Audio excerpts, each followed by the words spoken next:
Hello and welcome to Mogo State Forest, Batemans Bay. Well, hello and welcome to Mogo. It's a very good morning. The sun's out. I can't believe it. It's supposed to be a week of rain. But today's apparently going to be probably the best day of the week. Anyhow, out at Mogo, which is fantastic. It's only something like about 15-minute drive south of Batemans Bay. So these goldfields are so close to civilization, yet no one really talks about them, probably because there's not much gold around. But I thought I'd just come down, swing the detector in these old mine areas. I'm using a map or maps or a book from Doug Stone.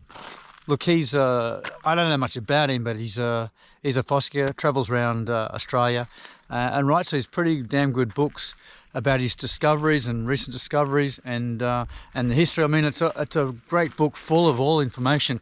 Anyhow, Mogo is an area that's on his hit list, and also I've had friends tell me that Mogo is a pretty good area for gold, maybe alluvial gold. But anyway, let's see what we can get in these diggings. These these little mounds that you can see are from diggings or mines that they've had. So I've got to be a little bit careful. I don't think there's going to be any mine shafts around here, but you never know. I don't want to go chomping through the bush too much. And also, I've been talking to a couple of road crews clearing dead trees off the track, and I tell you what, they were telling me, yep, watch out for the death adders. There's plenty of them. And look, this is snake territory, and I'm aware of it, so you've got to take all the precautions. But anyway, let's see how we go. Get back to the car and I'll have a bit of a dig around and see if we can find anything that they've left over for us. I doubt it, but still, it's worth a bit of a swing of the metal detector.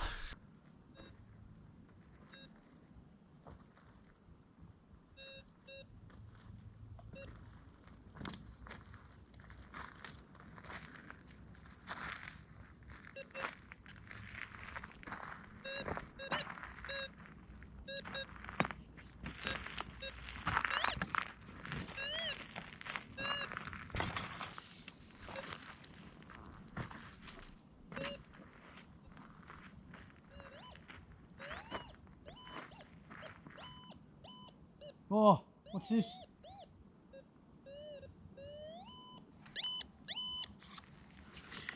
Probably another bullet or something. Let's see what we got here. Let's see if we've got it.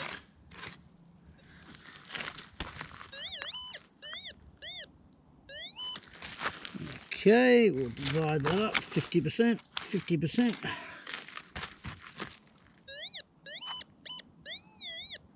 Oh.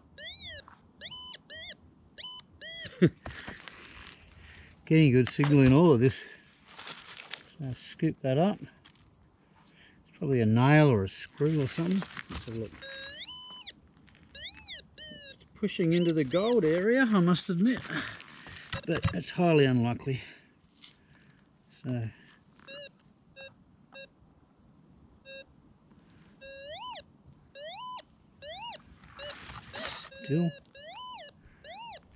still in there, whatever it is. Okay, got it. No, it's not in there. It's in here. I think I found it. Yep, that's what it is. Oh, it's a little bullet. Bullet casing. That's a small one. I found two today that are like 5 times that size. So lots of bullet casings around here. Now, what do you expect? Gold and bullets, they go together, don't they? Okay, now what really excites me about getting out and about, gold panning, gold fossicking, whatever you want to call it, is the places that it takes you to. Geez, it's just so beautiful exploring New South Wales, and down here in the Mogo area is just one of those areas. So I've found this bridge down at down from Batemans Bay near Mogo, of course, and it's absolutely gobsmackingly beautiful. Just check this out. Oh, we just witnessed a branch falling into the water. I had this big crack. You can't zoom in on that, but I'll tell you what, it sounded pretty freaky as I'm crossing the bridge. And you hear a big crack, and then a big branch just falls.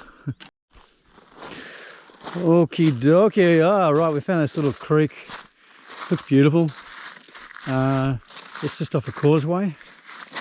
Probably not a fantastic place to find gold, but easily accessible, so that's what I like.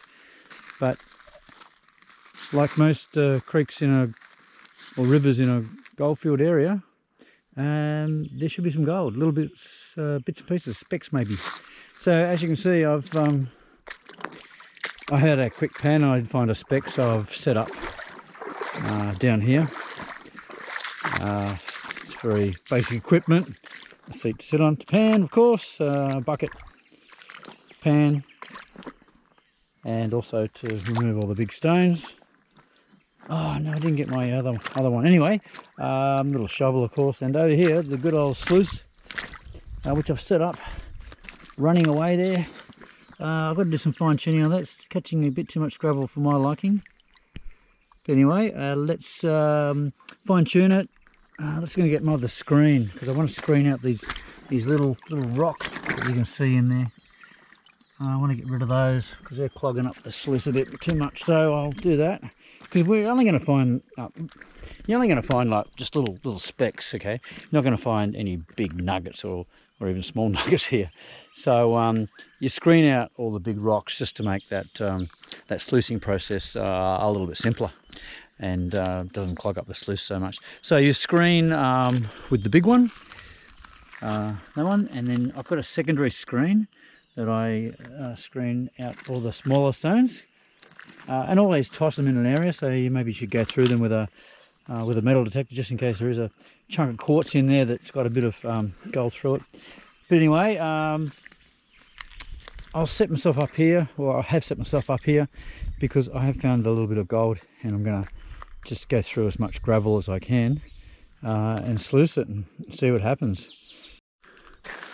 Well, I've got to admit, I don't believe what I've just witnessed, and this is a creek, and that I've been panning in, and see how it's flowing that way?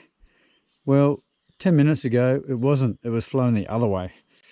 It was flowing the other way so quick that I had my sluice going, and it was just going nice, and I'm just, you know, digging away, and I thought I'd pan a little bit just over here. That's where I had, it's starting to get a little bit deeper now, but yeah, I was just over here just panning this little segment here, had my sluice in there next to that plant, and the water was going down that way really well, and actually, and all of a sudden this, I don't know, it's not salt water, I've tasted it, so it's sort of, it's not tidal, but I'll tell you what, it is ripping in. So yeah, I'm glad I noticed it. It was quite bizarre. I've never seen a stream running and to turn around, unless it's fully tidal and connect to the ocean. Obviously this is, but I don't know if there's been downpours up further in the other catchment areas and it's affected the flow. But yeah, I'm gobsmacked. Never ever seen this before. Anyway, the world is an amazing thing, and nature is even more amazing. Well, g'day again. I thought I'd come out of, or go into Mogo actually, find a different place in the Mogo State Forest, and I found something very interesting. Apparently this is an extinct volcano. So sounds like a good place to find a bit of gold. So I've been told that this is a little bit of a hot spot, so I'm here and look what I found. Woohoo! It says the bridge is out up the road, and it says the road is closed. However, that means there must be something interesting if the road is closed, obviously. And yeah, that bridge is a bit dilapidated in there. Well, I wouldn't be going across it, but it's a beautiful spot down here, absolutely beautiful. Nice flowing river or stream, and plenty of nice rocks around, looking like pretty good sort of gold territory. This is what you want. Plenty of quartz around, that's another indicator.